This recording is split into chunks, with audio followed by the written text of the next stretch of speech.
You are now listening to the Hot Take Hot Box.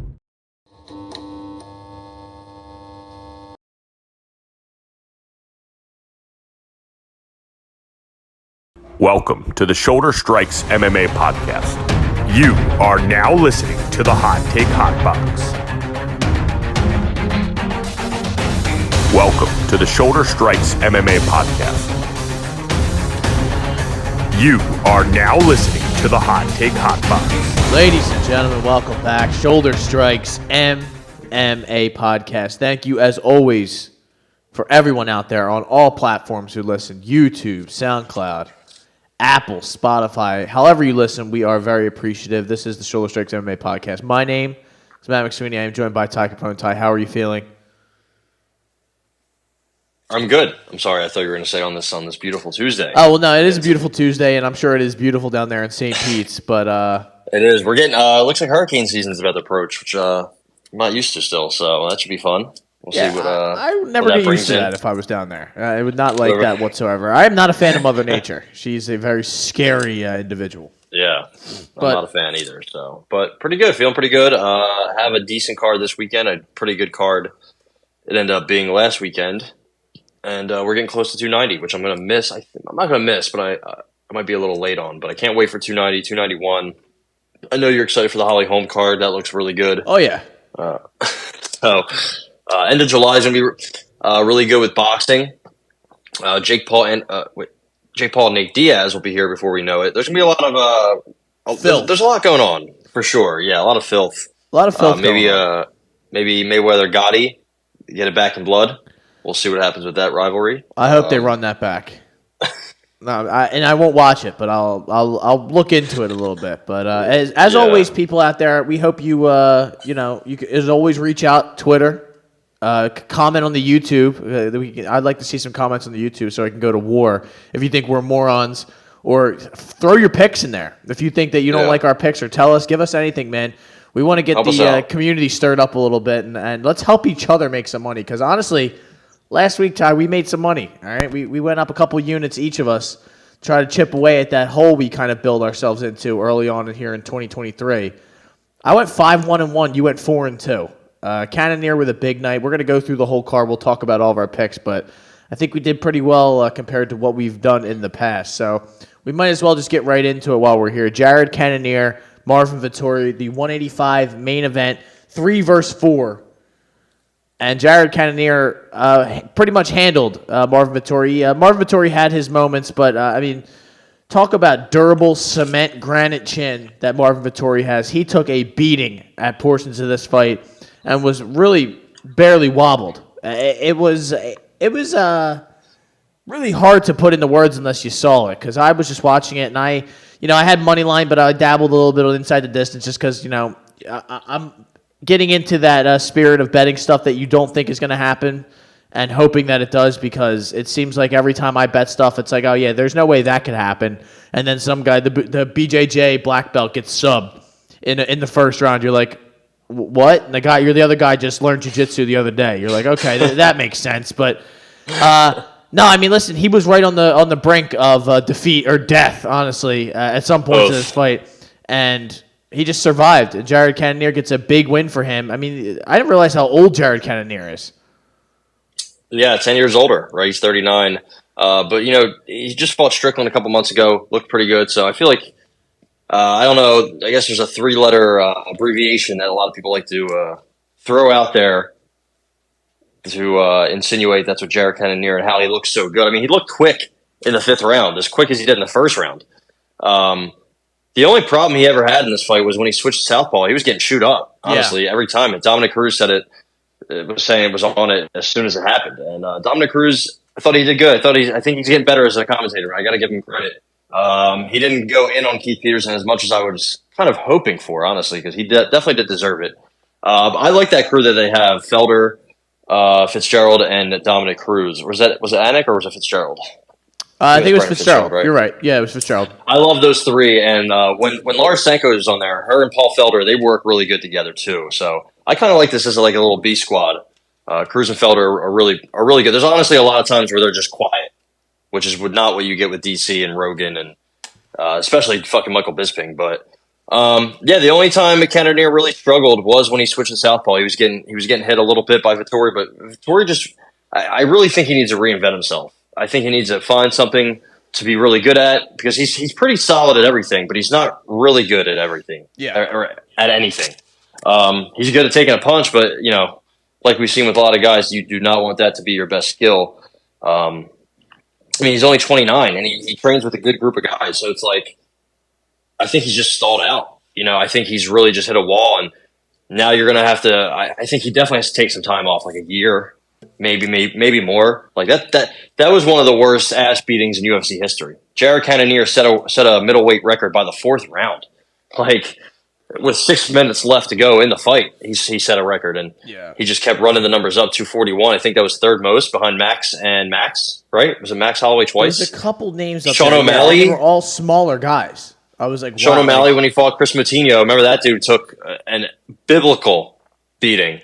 As did Calvin Kattar. I mean, I don't know if Kattar got dropped in that fight. I think he might have, but the fact that Marvin Vettori has never been dropped in the UFC is nuts. I know a lot of people are giving him credit and whatnot, but I kind of, it's just really scary because he's by the time he comes back, you got to figure he's going to be in his 30s. And I don't know what he's going to do. I mean, he only got one takedown. That's why he got taken down 4 times. I just don't know. I don't know what's next for him. I don't really know what's next for either guy. Like I don't really think Cannonier's going to contend for a belt or anything. I guess maybe he's next after Whitaker, the winner of Whitaker and Dricus. But I mean, Jared Cannonier was talking about Hamzat after the fight, saying if that's what's going to get it done, then that's the kind of mentality I like. Might as well, right?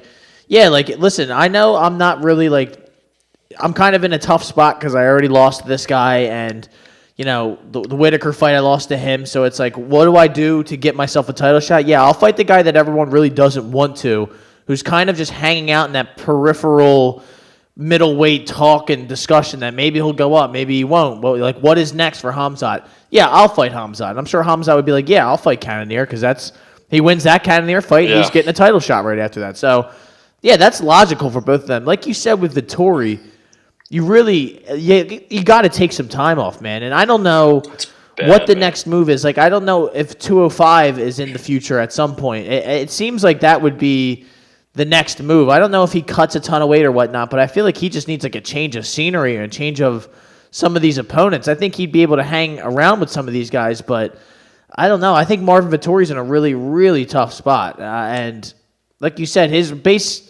some of his highest qualities or attributes are his durability and his ability to kind of just take shots and keep fighting forward. He doesn't really get tired, but he doesn't really knock people out. He doesn't really dominate them on the grappling or taking them down. He's not that fast. So he's in a tough spot when he gets to this the top 5 of the division. He kind of hits a little bit of a roadblock. So I don't know what's next for him. I would like to see Cannonier and Chimaev. That would be a nice fight for him if I'm thinking Cannonier. And even for Chimaev, it's one of those fights where you're like, yeah, if that's what you want, if that's what Hamzat wants, the 85 belt, and they're not going to give him a straightaway shot because I don't really think they should, to be honest, then that would be the most logical step. So I'm all for it. Yeah, and I cannot believe he lasted through this fight. I thought Vettori was cooked at multiple points, and I think a second and third round. Yeah, he was kind of just fighting to stay up. And I'm sure there was a lot of people who had bets on the fight to go over or to go the distance or Cannonier by decision, and I know I did, and everybody else who was out there with one of those tickets was probably just absolutely shitting bricks. Yeah, you're like, you can't. I didn't watch it live. Thank God, I would have had a goddamn seizure. But even when I went back and rewatched it, I was like, what is going on, man? Like 82 to 24 in round 2. And then 49-23 in round 5, 49-31 in round 3. Like Marvin would throw back, but just not with nearly as much steam. He wasn't going to the Jared Cannonier was going to the body a lot. Was going to the leg. 29 of 29 to the legs. Yeah, that's insane. 26 of 31 in the clinch. Like the efficiency. Marvin Vettori just doesn't move his head off the center line. No, zero movement at all. He's just a big, quads forward. He should have a pretty good, style for this weight class. And I think he did for a couple years. Like, he was kind of underrated. And now it's just like, I don't know where he goes from here. Like, does he need to switch camps to go with somebody who can maybe help him out at distance and help him be a better kickboxer, like a Henry Hooft? I mean, he trains with good guys, right? He's with, is it Extreme Couture or is it? No, he had Dewey Cooper in his corner. He still has one of his Italian fellas in his corner. Like, he has a good camp. He trains with all these other people. So I don't know, it's not that. It's really just him. It's his fighting style has just caught up to him, and now really has to change. And I don't know how much success he's going to have doing that, because right in the middle of your career, maybe even on the downward, that just doesn't seem to work out most times. Especially when it seems like he keeps running into a sort of, like kind of just a dead end at the end of this division with, like, when you lose the guy. I mean, obviously he got the Adesanya title shot, but he's all of his losses are to some of the. I mean, for the last couple years, I mean, a loss to Shoeface back in the day is not exactly a great look. Yeah. But I think when you get a couple wins or you beat Acosta, with that circus that was going on around that fight, he absolutely dominates Kevin Holland when Kevin Holland was on the upward trajectory. It just seems like every time he gets that Cannonier, or like I said, those top 3, top 5 guys, he kind of stalls. But he didn't even really win that Dolidze fight. I was just going to say, even in the Dolidze fight, man, it goes down as a unanimous decision for him. But he got rocked. He got rocked a couple times, and I think that's what made me so confident in Jared Cannonier, man. Seeing him get rocked by Dolidze, who's not on, he's not a top 3, top 5 middleweight. He could be a top, he's definitely a ranked opponent. He's solid, but he's not on Jared Cannonier's level for sure. The only thing Jared Cannonier was lacking was age, but he doesn't show his age ever. No. Honestly, he's gotten better with age. He was a bigger guy in his younger days, moving through 3 different divisions, and now he's just a solid brick shit house. Might have some EPO on his side. I don't know. That's just what people are saying. Shout out to EPO. That would be a great investment if you're able to get away with it. The PFL's biggest enemy right now. Yeah, and Cody Garbrandt's biggest enemy, because he also fought an EPO'd legend in TJ Dillashaw. So allegedly, he didn't test positive that fight, but come on, let's be real. Yeah. But Arman Tsarukyan got in there against Joaquim Silva. He was a big-time favorite. And this fight was competitive for the beginning of the fight. It just seemed like Silva, Tsarukyan just put an absolute pace on him and just kept grinding on him and taking him down. And shout out to grinding on him. And, they were like Silva. I didn't think Silva looked horrible in this fight. I think he was overmatched, but I think he comported himself well. And Tsarukyan gets the finish with about, minute 30 left in that last round. He kind of just wore him down and eventually took him out. Yeah. And good win for Tsarukyan. I know now, that's the hype's going to be back behind him. He's got 2 in a row after that kind of questionable loss to Gamrot, which a lot of people have argued back and forth. But I think that was 100% a close fight. It could have gone either way. Yeah. Good win for Tsarukyan. That's really all I could say. Yeah, calling out Michael Chandler and Islam Makhachev, that's just he would get absolutely decimated. Joaquim Silva was catching him in that second round. He caught him with a couple huge, one big left that really rocked him and had him wobbling, man. Yeah. And, thank God he has that. He does have that wrestling. He's honestly a really smart fighter, Arman Tsarukyan is. But his entries are really, really bad, man. Like when he right before he blitzes, when he's about to blitz into the pocket, just drops his hands and kind of freezes for a split second, has his head just right there, and he is there to be countered. Heavy, man. It's definitely something to notice. If Joaquim Silva could do it, a lot of guys at 155, Rafael Fiziev, or even a Chandler, or a Gaethje or a Poirier, guys that are older, but if he were to fight them in a couple of years when he's in his prime per se, still it's going to be an issue. Hopefully he can fix that, but his wrestling and overall game is definitely something to watch. He's a great athlete. Might be Armenia's best MMA fighter. I know he's got to catch Karo Parisian, but he looks like he has the goods, man. I'm a big fan for sure. I just need to see a little bit. I really don't want them to just give him a top 5 guy right away or rush him and try to rush that Islam Makhachev rematch. No. I think they should take it a little slow, I know nobody wants to fight him, but still. No, even what if he fought Dariush? like off of him. Yeah, I mean, why coming back? I'd be fine with that. It's a huge. I mean, dude, Joaquin Silva to Beneil Dariush. I mean, Beneil Dariush is just a much better version of him. You know what I mean? Like that would be big. That would be something I would be all in for. But yeah, I mean, Sarukian is a little small. He was supposed to fight Moicano, and that got canceled. Yeah, like I would like to see that. Just give him other guys. Just you don't have to absolutely jump 7 spots and give him Michael Chandler. He takes a left hook from Michael Chandler. He might go to sleep. So I can't believe Matt Frivola. Still a good win. That's just a steamroller, baby. I have. Yeah, he's continually lost me money. But how about Armin Petrosian, Christian Leroy Duncan? This was a real. If I'm being honest, a really boring sort of fight. It was just not enough out of Duncan. Just kind of he styles a little bit and he throws shots that miss and it looks cool, but it's just. I mean, Petrosian's just a more kind of complete striker and fighter. It felt like in this fight, I was just like. Wow, this was the only bet I lost, and I had inside the distance on either one of these guys, and they just no one really didn't even come that close. The reason I was kind of on Petrosian is because of Duncan's debut. It lasted so a minute, and it ended by injury with Dusko, and you know how we both feel about Dusko, and I don't know. I just think Christian Leroy Duncan didn't have his feet wet yet. I think this was a good learning experience, a good L to take. Yeah. Right. He didn't get knocked the fuck out. He didn't get beat the fuck up, but he got outclassed, outmatched. And, this is a guy he had 8 inches of reach on, and he was getting outstruck at distance easily. All he was really throwing were leg kicks. Most of Christian Leroy Duncan's attacks were to the leg. A lot were to the leg by Petrosian as well, but that's kind of, again, he just lured him into the fight. He won it. Petrosian landed a much higher clip. Went to the head more, went to the body, just all around beat him. I thought he won all 3 rounds. I know 2 judges gave him 2 rounds. So either way, everybody's got to take that first L. So I would look to honestly take Christian Leroy Duncan in a rematch or a rebound fight against 185 or with no chin they give him. Yeah, this didn't really. I necessarily, like you said, I kind of agree with a lot.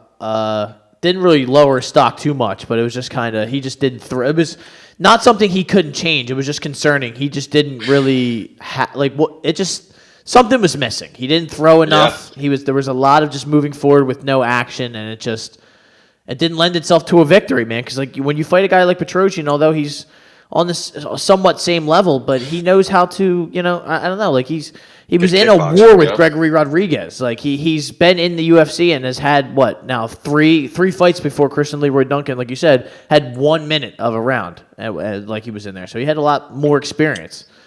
I feel like we're seeing the trend of, I don't know if you noticed this, but anytime there's like a 185 fight, there's so many times where you're like just bored, man. It's like 185 division is just, there's a lot of awesome athletes and a lot of like decent guys that are like really good at one thing, but there's a lot of just dull activity in middleweight in general. Like, the Gerald Mearshart, Fluffy, Shabazian, Tavares, that kind of mold of fighters.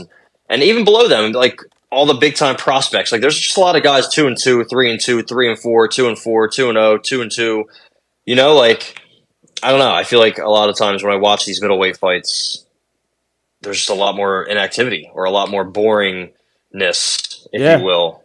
Anytime you get them in those upper weight classes, man, they just plod forward. One guy's better than the other, and it's just the other guy's just fighting to stay afloat. I don't listen. Whenever I say that stuff, guys, don't blame these guys. There's dire consequences if you step within a certain range and you get put. Yeah, these are all big dudes, so I don't, But if you want to win, that ain't it. So that's basically what I say here when I say that. So listen, the next thing actually I'm already jumping forward because I can't wait to talk about the Manuel Torres knockout. But Pat Sabatini, big win against Lucas Almeida, kind of just smothered him. And shout out to Pat Sabatini, Philadelphia. The Philadelphia area's finest. He big bounce back from that Damon Jackson loss, man, because that was a rough. Damon Jackson, it was just kind of the stars aligned for him that day in a bad way and in a good professional way, though. I mean, that was, the week that his brother died, and he was just so locked in, and it was just, he fought like there were with the most purpose he's ever fought in his life.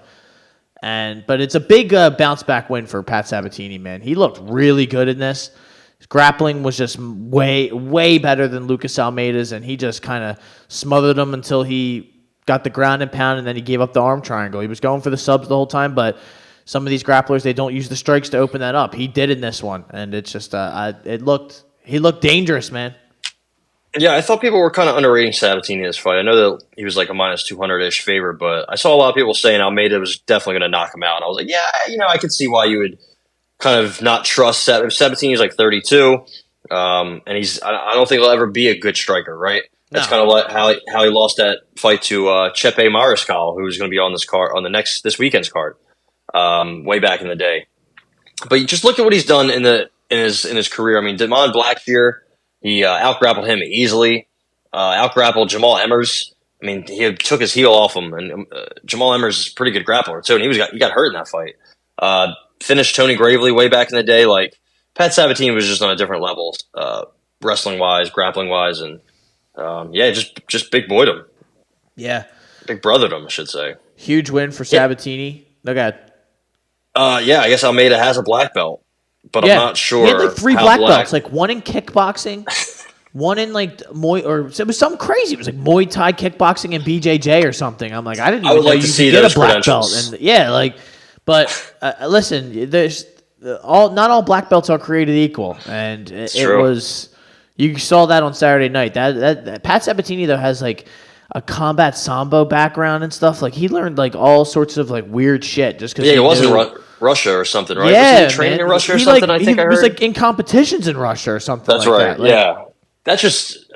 I mean, doing something like that takes a lot of balls. A lot of skill too, and it just helps so much. I can only imagine. I mean, Nate Landwehr was in Russia, doing a bunch of random shit, and that took his career far. Won the title, won a title over in some fight promotion over there. Like that, it's just willing to put yourself in uncomfortable spots and just going out there and testing it against and that's what kind of. Then the UFC, you're not surprised when you see a Lucas Almeida or something like that who has all these black belts and all these credentials. You just buzz through them because you've seen guys like this before. So good win for Sabatini though. How about now we're here, baby. Nicholas Mata, man, he got sent to the shadow realm by was a right elbow in the clinch. It was a left elbow in the not in the clinch, but in tight, and he fucking just flatlined him, man. Good night, Manuel Torres with the W. This is one of your only losses, but that could have happened to anybody, man. That was just a sweet knockout. I had a nice little I had like an over-under parlay, which I've never really done, but I was like, you know what? The Bukauskas fight has to go to the decision. This Manuel Torres-Nicholas Mota fight, definitely going under, and it did. I mean, 2 minutes, right? Yep. If you had under a half a round, I wonder what that was. Probably like plus 200-300. Manuel Torres is pretty good, man. He's definitely kill or be killed. I think he's like a first-rounder bust guy, but he's pretty big for not pretty big, but he's got good size, I should say, for lightweight. He's still only 28. When we do see him lose, or whenever he's had issues, it was late against grappler. He has a couple late sub losses, so that's definitely something to keep an eye on because Nicholas Mata was a pretty good matchup for him. Just a good matchup in general if you wanted some violence. But I'd be interested to see who Manuel Torres gets matched up with next at 155. I mean, there's killers everywhere in that division. So if it gets past the first or second round, man, just be careful because I think there could be a good spot to fade him. I do like him. I know he's going to get a lot of hype for being a Mexican warrior, but I think there's definitely. I mean, when he fought Camacho in the first round, he looked tired. So I think I could be looking to fade this guy coming off of a big win. But the right matchup presents itself. Believe me, he's not exactly unfadeable. There's a lot of guys like that on this list or even who fought tonight who they won, and you're like, wow, I can't wait to get the right matchup on this guy so we can win some money. But Carlos Hernandez, baby. How about Nicholas Dalby with a tough, gritty victory against Muslim Salikov? Salikov just not that good, if I'm being honest. He has about 5 minutes in him before he's donezo. And he looked good in the first round. I think he may have even hurt Dalby, or at least was landing on Dalby. But then he kept going to the grappling and kept trying to just clinch with him, and was allowing grappling to happen. You could just tell he was tired after he had kind of shot his load in that first round, and he just kind of plodded through the rest of the 10 minutes and took the last 2 rounds for sure. He may have even lost all 3 rounds, but it really wasn't a close fight. Yeah, he's just too old. He's I know he's listed at 39, but might be a little older than that. Definitely in fight years, it seems like. I don't know what kind of, I know he's only had 21, 22, professional fights, 23 maybe, I don't even know, but yeah, listen, I'm not going to get too worked up. This is why I didn't bet this fight. I kind of had a bad feeling. Good bet, good stay away. Yeah, spot. This may have in my private life, but not on the card. The card would have very upset me, but I don't know. It just Dalby is 100% on the fade list. I mean, he's got a great record, and he's beaten. How many wins is that in a row? What's that? 3 against not horrific competition, but not great by any means. Yeah, I mean he's always been it's really a tough fighter to honestly get a gauge on, but he's always been, I guess, solid, right? The Warley Alves fight was very close. The Tim Means fight was pretty good. I don't really know what happened in the Jazz. He's not a young man though. He has a couple no contests, so those are a bit worrisome. But yeah, like you said, he's old. He moves well. He bounces around a lot, and he's just tough. He's really just always going to be there and kind of out cardio you. But you got to figure all those things are going to slow down as he keeps getting older, right? So it seems like there's a lot of guys like him at 170, maybe 185 too. So yeah, like you said, on the fade list for sure. Runs into somebody younger. Bigger, stronger, powerful. He's probably cooked. Never been KO'd though. Yeah, he did. I mean, listen, like you said, he's going to run into someone at some point, but it definitely wasn't this weekend. He looked good this weekend, so you can't take that away from him. How about Alessandro Costa doing exactly what we thought he was going to do? If we would have talked on this podcast, we would have told you Jimmy Flick is completely cooked, and he might get lucky and jiu-jitsu somebody, but it's anybody who really has any solid grappling, it seems like he has gotten dominated by and pounded out vigorously and unrelentingly. So it has not been a good run here after coming out of retirement since his flying triangle to Cody Durden. And he retired again, correct? I don't know. Did he? Who knows? Not be surprised. I mean, honestly, I wouldn't be surprised either. But but yeah, like you said, Costa has black belt under Diego Lopez, the guy who fought Evloev pretty well. He's also, I think, Alexa Grasso's BJJ coach. So, just kind of having that in your back pocket when you fight Jimmy Flick, you're good. That's all you need, right? Yeah. If you have a little bit of, maybe not a little bit, but if you have, if you're a trained black belt under a very good guy like Diego Lopez, what's Jimmy Flick gonna throw at you that you haven't seen before? So yeah, easy one. I know it took him. I know it was the second round, but like a minute into the second round. So if you had that under 1.5, cash that. Yeah, easy work from Costa. I kind of like him. I know he's a little small, but 125 should be a good spot for him. I liked him in his he debuted against fucking Amir Albazi. Like, he didn't exactly come in here with a layup like some of these other guys have gotten coming off of. He didn't get off in the Contender Series, right? Like, he won his fight, but then he had to go and fight in Lux Fight League.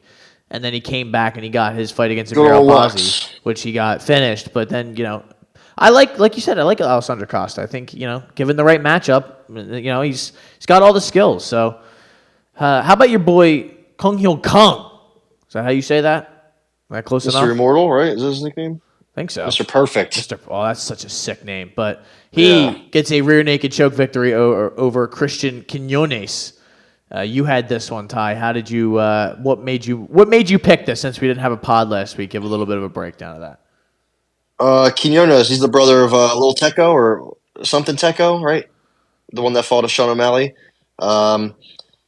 He not very good. I think Kong has all subs. I think the only issue with him was he just hasn't been grappling lately. He's also been very inactive. I don't really remember the last time we saw when he fought a year ago against Donna Bakary. Like he fights like every year. So I think that's kind of that might have been the reason he was the underdog. But I just thought the grappling and wrestling game was all him. I mean, Christian Quinones has been tapped out before, right? Yeah, 2 sub losses now. So I just figured that was something that I kind of got lucky because I think he dropped him and then subbed him right after he got hurt. Something along those lines.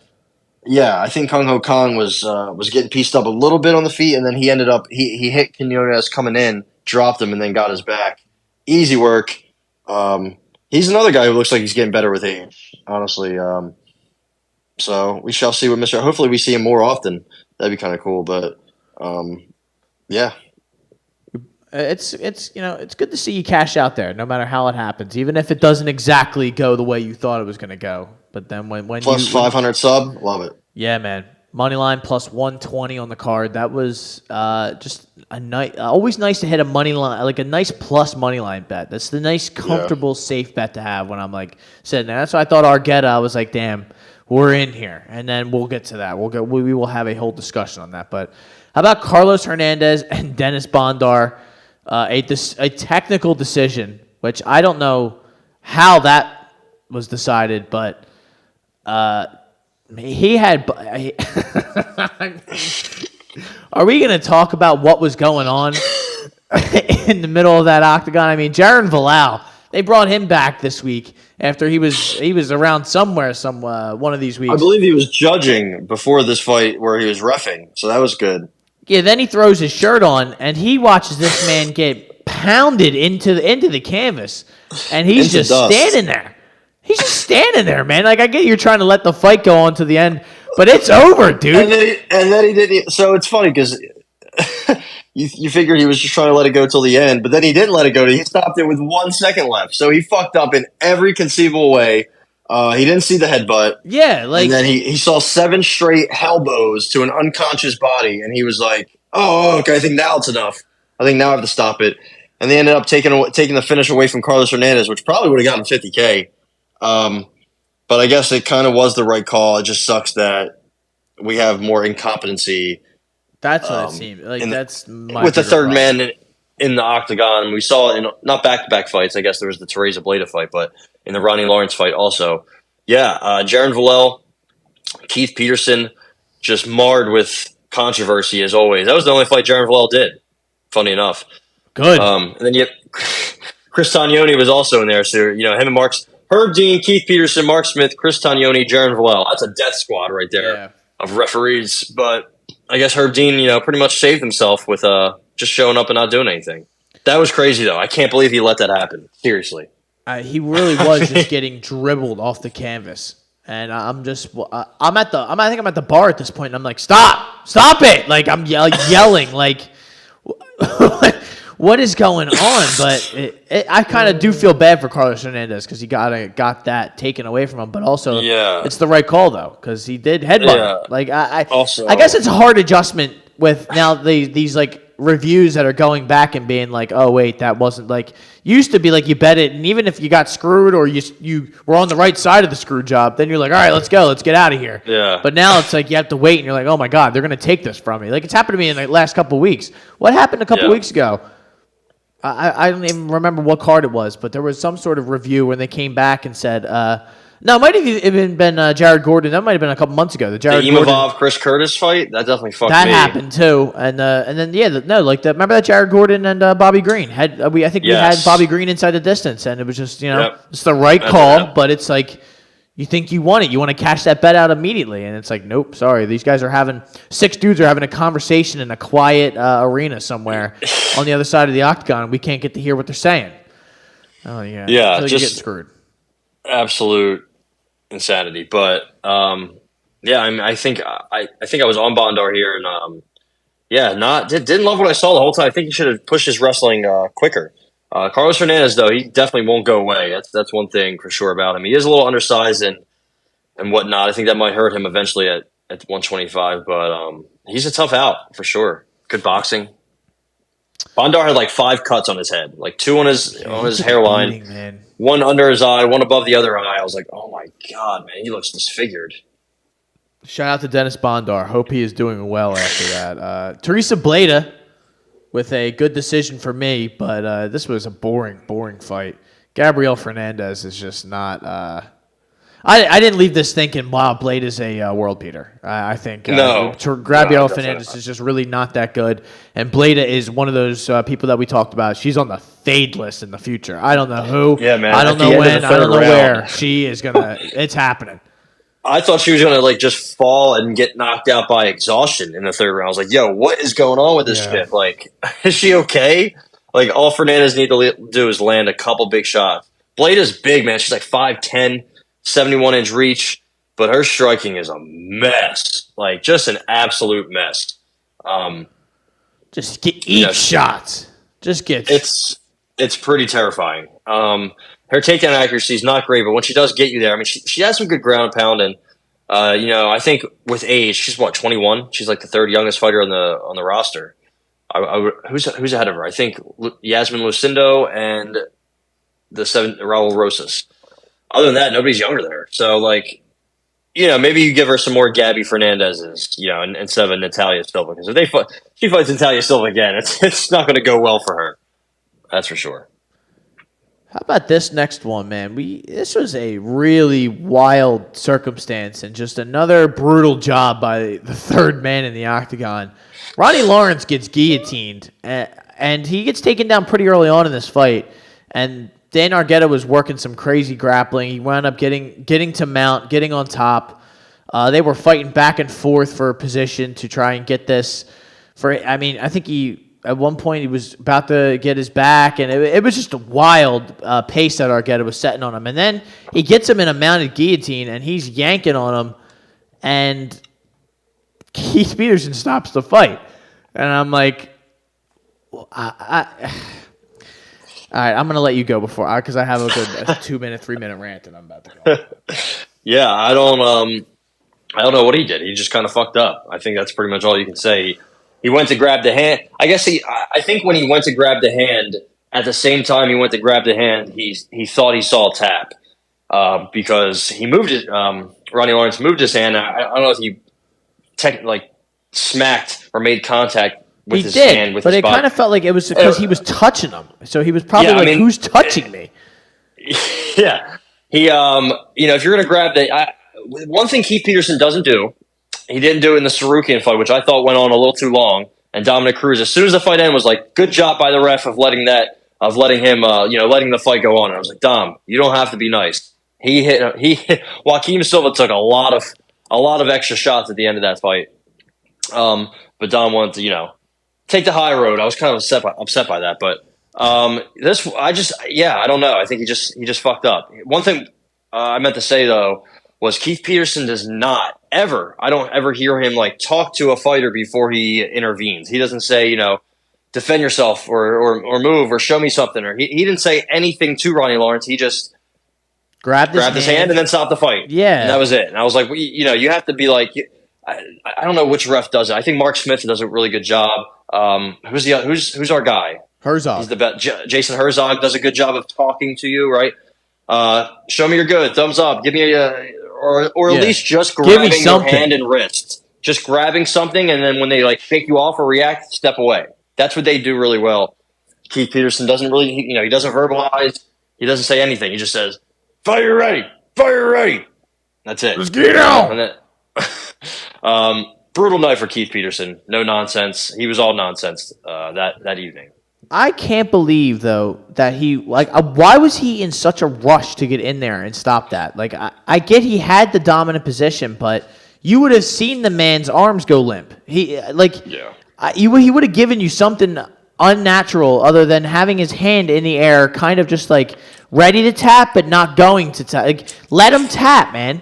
This is a part of it. He wasn't getting pounded with shots like some guy was letting other people get happen to them later on, or later on during the night. This was a kind of easy one to do. I didn't really think. I just don't understand. This is a sports official or NBA anything missing an easy one that's just right in front of you. I can't believe Keith Peterson is not ass. When he's on the list, he's on the maybe top 5, really close to the top 5 of. Yeah, he's up there. Some of the officials that you like seeing when you're watching these fights. it was really disappointing to see this. But I got screwed on the money line. I thought he was going to finish him within the next 30 seconds. It was right there. It was almost over. And it just seems like we got absolutely hosed on this. Ronnie Lawrence gets a fucking reprieve and he was in bad shape here. But good for him. And I feel bad for Argueta. That was going to be a big win for him. But yeah, he might have also got $50K for that. He didn't get his win bonus. He didn't get a performance bonus. Yeah, nothing. So all around, just garbage, really. But hopefully he gets rebooked quickly. Maybe they just run it back. Honestly, putting them on that Holly Holm card would be kind of cool. Take some random fight off. Take something off that fight card, maybe, if you want. Ashley Evans Smith is on that card. Maybe you can just say, hey, we don't need you anymore. Call in sick that night, Ash. Yeah. How about Modestas Bukaki? Modestas Bukauskas. Not Bukaki. Sorry, I was about to say that, but no, that's not his name. That's not his name. It is Modestas Bukauskas, actually. And that Baltic Gladiator to you. The Baltic Gladiator, ladies and gentlemen. And Zach Pauga, a unanimous decision victory. Zach the Ripper. He is just not UFC level. I am sorry I ever gave out him against Muhammad Usman.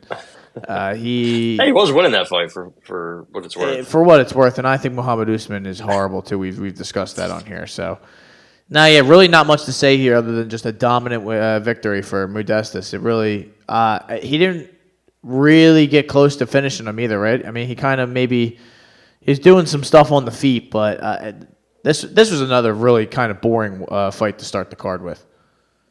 Yeah, another win at least for Modestas. He needed 2 in a row since coming back to the UFC. Yeah, he definitely needed it.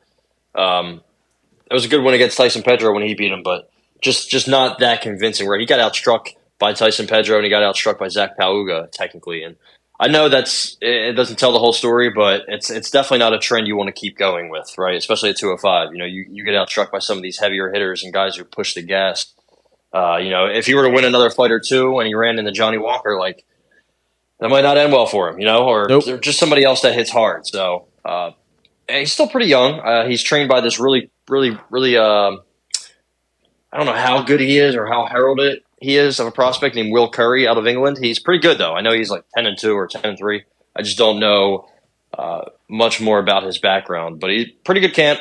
Looks like he's made some improvements, just not that many, not as many to carry him to maybe a ranking, but he's winning fights now. So it's definitely a big change from his first tenure in the UFC. So shout out to Mr. Bukaki. We lost a Miles Johns fight on this card. Yeah. So. I felt good about Barcelos, but I was kind of nervous because, he's getting old. He just got knocked completely senseless when he fought Umar. So, I kind of felt nervous about having Barcelos in a parlay, but we also lost Zamagulov fight, which got pushed back. Got pushed back. Yeah, there was a burn. Burns had a medical issue. It says in here. Yeah, bonus. Jared Cannonier and Marvin Vettori get $50,000. I think that's 100% deserved. Manuel Torres $50K and Alessandro Costa gets $50K. Yeah, I mean Marvin needs that $50K for sure. So hopefully he can go back home, go to Italy, just chill on the Amalfi Coast for a while. I wish I could do that. Take some time off, and I hope he's doing okay today. I know he probably woke up the next morning in even more pain. I mean, he was just taking right hand to the jaw over and over and over. And Jared Cannonier hits fucking hard, man. He was over swinging, like he was hitting him and losing his balance. So. What are you going to do? How about we got another card in this upcoming weekend we will have a full show on. We promise this week we will have a show. Ilya Taporia, Josh Emmett. That's a big 145 fight and a consequential one at that. We had some other stuff going on this weekend. Though. We had some Bellator. Pitbull takes an L to Sergio Pettis, and Yoel Romero was in the main event, which I hope none of you out there sat around and watched that because I'll just give you a quick breakdown. Yoel Romero is absolutely cooked. It was kind of sad to see him and just getting. He's like what 46 disrepair. Yeah, he is just getting the shit beat out of him for the whole big. I mean, and he was hurt in this fight, which you rarely see him hurt like that. And he got Nemkov down a couple times, and I think he made him bleed at a certain point. But yeah, that's just gonna this is not the same Yoel Romero. Yoel Romero has notoriously been real hit or miss. Even in the fights where he was knocking people out, those shits were boring going up into that. This was a boring fight. Yeah, he just poses, that explosive threat, and that's what he's just always in boring fights, like you said. But yeah, Nemkov did good. I still don't know how to feel about Nemkov. Like, he's good. I don't know if he's great, right? No. But he's definitely the best over there at light heavyweight. I mean, who's ranked number 1? Corey Anderson. After Nemkov, the top 5 is Corey Anderson, Phil Davis, Yoel Romero, Grant Neal, the brother of Jeff, and Alex Polizzi, who got beat on the post limbs. Yeah. So their number 5 light heavyweight is losing decisions on the post limbs. Meanwhile, Corey Anderson's telling Jamal Hill that the UFC light heavyweights can't touch the Bellator light heavyweights. You have we don't even know what post limbs are in the UFC. You know what I mean? So, and also Corey Anderson won a split over Phil Davis on that card that I didn't really see that fight, but I saw some people saying it could have went either way. Corey Anderson, if he fought Jamal Hill, what do you think would happen? Jamal Hill puts him to sleep. Yeah. He was just telling him, I beat Glover Teixeira. I beat Glover Teixeira. Yeah, but my man, Jimmy Manoa sent you to hell. Gian Vellante put you out cold. So, I don't know if you're really in the business. Jamal Hill said the best. You're not on my level. I forget what he said. I would beat you up, I think. I would knock you the fuck. He was talking some good shit. Jamal Hill is not the person to talk shit to, I think, in my opinion. But what do I know? Nemkov wasn't on the brink of death against Corey Anderson during that. That is true, yes. That clash of heads, no contest, was a little lucky, honestly. If you go back and watch that fight, he was in bad shape. He was getting hurt on the feet. He was getting wrestled. It was rough. It was a rough showing, but then he came back and dominated them in the second fight, I think, right? If I'm not mistaken. I don't think he finished them, but he was just in control the entire time. Yeah. So, but you got guys like Yuri and Jamal Hill and Hank Aliyev. I mean, come on. What are we doing?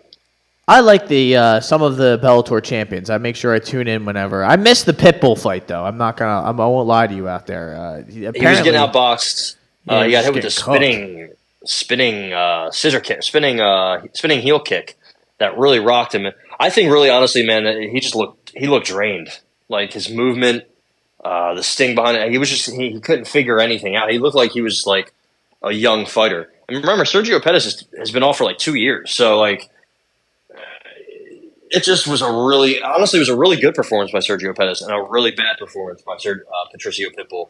Yeah. He should probably just focus on 145. I mean, this was a guy who was talking about moving down to 125. I mean, Jesus, good Lord, give me a break. You're not at the age to be doing any of that. So hopefully he's learned his lesson, moves back up to 140 or 150 or whatever he wants to do. But yeah, I mean, Sergio Pettis, win of his career, honestly. Somebody who just keeps getting better. I do admire Pitbull's ability to just there's no challenge that he won't take on. Pretty much, he'll fight anyone, anytime, anywhere. Yeah. He'll fight AJ McKee. He'll fight him at 55. He'll fight him here. He'll go to Japan. There's really nothing off limits for that guy. So you got to give him credit. PFL, I know you were locked in on this weekend. What did you see? That you see anything worthy of discussion? Yeah, Yorga De Castro got sent to hell in 10 seconds. I mean, that's Denis Goltsov. Aspen Ladd pulled out a nice little armbar against some 4-1 chick. Mr. Biagio Ali Walsh won in a nice amateur bout, which I didn't even know. It was just plastered in the middle of the card as an amateur fight. Larissa Pacheco beat the absolute brakes off of Amanda Leibrock, whoever that lady may be. Danilo Marquez got smoked. I think that's about it. There is a PFL 6 coming up. They gave Marlon Rice the week off, right? Yeah. He won't be back. Shane Burgos coming back. Anytime I see him out there, he's just getting fucking smoked, man. It's not fair. Shane Burgos is trying to avenge his loss. Bless you. Thank you. This week. David Zawada, your boy from the UFC, is taking on Magomed Karamov. Stevie Ray, Clay Collard. Wow, Cassius. Solomon Renfro, he fought Mike Malott and Adam Fugit. He's getting a chance here on PFL. I think that's pretty good look for him. I mean, he fought a couple UFC caliber guys and got smoked, so why not go to PFL, try to win some money over there? But yeah, I mean, the PFL is just, they're really they made this big announcement. They made this big signing, and they're really just all their guys are getting suspended. Jurgen De Castro got sent to the fucking shadow realm. I'm sorry to interrupt, but I just saw that video of that. That was fucking brutal. Yeah, he timbered. He timbered for sure. Whew. That was pretty scary. So, yeah, I think he also trains with John Jones. So John Jones trained fighters 0-2 on the night. Speaking of John Jones, Maurice Green. What did you make of them doing that stupid stare off with him and Francis? It was a little playful. It was kind of cool. They were sizing each other up. He was grabbing John's fat belly, which I thought was kind of funny. What did Francis say? Francis said something that was kind of clever, but I fucking forget. It was just a little bit of nothing. It's kind of interesting seeing John in the PFL gear, which if you're in the corner, you have to. So I kind of get that. Plus, they're on ESPN, and he had an interview with I think Brett Okamoto backstage. Well, since it's the same viewing, right, all on ESPN, I guess it makes sense, But it creates a little bit of WWE backstory drama that isn't fake, but you don't know what it is, or you don't even know what's going on. It's kind of interesting, to see somebody wear when Khabib was in the Bellator gear. That was kind of interesting to see. It's he's leaving Raw for SmackDown, you know what I mean? just on a more realistic level. It was interesting to see him and Francis. It's still a fight. I mean, listen, if they want to make it, it's something they can make. It's something they could do. Obviously, the UFC has never co-promote it, but I don't see why you couldn't co-promote with the PFL when you guys are both on ESPN. You guys both have a huge deal with ESPN. Also, have you ever put ESPN on? I don't really watch it as much, but have you ever put ESPN on and seen an ad or anything run for PFL? Have you seen any kind of PFL showing on ES, a commercial or the anchors a segment of TV? I never do. It comes on and then it goes off, and that's about it. They give them that little lower third sort of thing, corner of the screen graphic. They're like, hey, this guy's fighting this guy. And I'm like, what was the main event this past weekend? Do we know? Right? And what? PFL? Oh, it was Maurice Green lost to Anti-Delija. So I think I did see that, and I was like, no one that's... If I watch MMA, I am not tuning in to that live. If there was some other stuff that I needed to see, I'd go back and see it. But they're not getting me to watch Maurice Green. I'm not waiting my whole night to watch Maurice Green get in there. It's not something I really need to see. Yeah, and he lost like you would have figured he did. He's somebody who said, I could fight Francis. I would love to see that. But, we have some Aries FC coming up this week on Friday on Fight Pass at 1 p.m. It's kind of interesting. I might actually tune into that. Efrain Escudero is fighting in the main event. Mr. Efrain Escudero, Hecho and Mexico is his nickname. He's 37. He trains at MMA Lab, which is pretty cool. But, man, he fought in the UFC, man. When did he make his debut? In 2010? Yeah, 2012, and he was in Bellator in 2011. So, he was in the UFC before that in 2008. So that's kind of concerning. In the co-main event, Geraldo de Freitas, do you remember him? Oh yeah, he's fighting the little brother of Nasruddin Imavov, Dagir Imavov. They're at 145. He is 14-3-1. His nickname is Specnaz, not Spetsnaz, but Specnaz. I don't know what that means, but it's kind of terrifying. Nonetheless, Mr. Dagir Imavov seems to not be nearly as good as his brother. So we'll see. Maybe he wins a fight. Maybe he wins this weekend. We sign him in the UFC. I'm all about it. Can't wait to see Johnny Walker's brother in the UFC. That guy.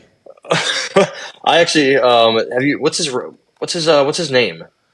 I think it's Voltan or some shit. What about what's his name's brother? Or not his brother? His lookalike, Chimaev.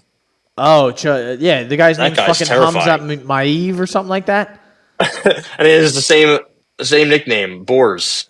That's Walter Walker. That's his name. That's a terrifying name. His nickname is the Clean Monster. Oh my god, dude, he is. Oh my god, he's a big boy. He's only 25. He's 11-0. Dude, he is huge. He's 11-0, a bunch of knockouts, right? Oh shit, he's fighting Jake Collier. Yep. Wow. He's putting Jake Collier out cold. He has to, right? Jay Collier masterclass inbound. I don't know, man. I know Nah, Jay just Collier's going on kind of a bit of a heater, right? He's lost 3 in a row. Okay. We know why they made this. Maybe he gets back with this one, right? He's got to win one. Listen, man, Volter, I already know. Yeah, it's not there's a reason for this fight to be made. It's not going to be good down the road. I'll just say that. He's got 4 consecutive knockout victories. His last win was against Alex Nicholson, who you will all know as the Spartan, Mike Perry's former friend, who has gotten tested positive for this or that at multiple times during his career. Yeah, he fought Ryan Spann. I'm going to need to see more from Volter before I believe in him. Says he's from Russia? Yeah. What? The Clean Monster is pretty terrifying. Is he actually his brother? Or is that bullshit? Yeah. No, that's his brother. That's his brother. Then what? Oh, he's fighting out of Moscow. Oh, my God. Yeah, he's the same size. He's training at Gore MMA in Moscow. I don't know who he's training with Dmitry Sinovsky. Heard of him. Mark Meltzer also. I don't think I've heard of him. He seems pretty terrifying. I'm all in on Walter Walker, though. I don't know about you. No, I'm not. But in this fight, yeah. But maybe not, though. I'll have to see. I'm not locked in yet. That's whatever. All right, that's it, ladies and gentlemen. Shoulder Strikes MMA Podcast. Really not much news to be discussed, but I don't want to waste the people's time here at 56 minutes getting into Bigfoot unretired. Yeah, he retired. Chito Vera is fighting Henry Cejudo, which is a good fight. I like that. Sanhagen and Umar. I like that. Yeah, poor did you see that? Did you see that Canelo wanted to fight Badu Jack at cruiserweight, but at 180?